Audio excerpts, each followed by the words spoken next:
OK， 繼續基本不等式嘅遊戲。咁啊，呢個題目係嚟自13年四川文第13條嘅。咁佢係已知呢個 function 啦，佢喺 x 等於3嘅時候取得最小值。咁啊問你 a 等於幾多？咁同樣我哋都係用基本不等式。原因就同上條片講咗啦。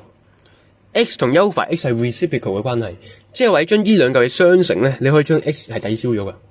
咁我就開工噶啦。咁所以根據基本不等式咧。呢個函數其實佢係會大過或等於2乘以 4a 嘅，咁即係佢會大過等於 4a 啦，4嘅開方 a 啦 ，sorry。咁但係問題啦，等號取唔取到咧？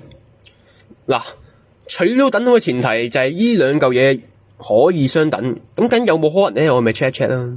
嗱 ，let's say 4x 等於 a 除 x，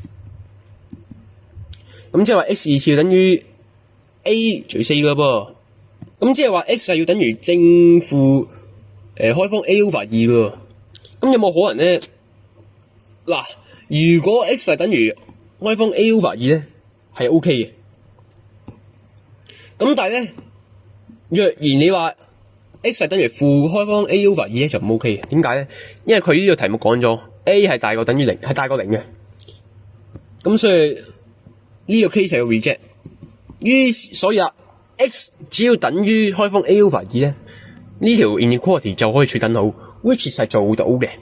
所以啦，當 x 係等於開方 a over 2嘅時候，呢個 function 就會取到最小值，而 x 就等於3，咁即係3就等於呢抽嘢。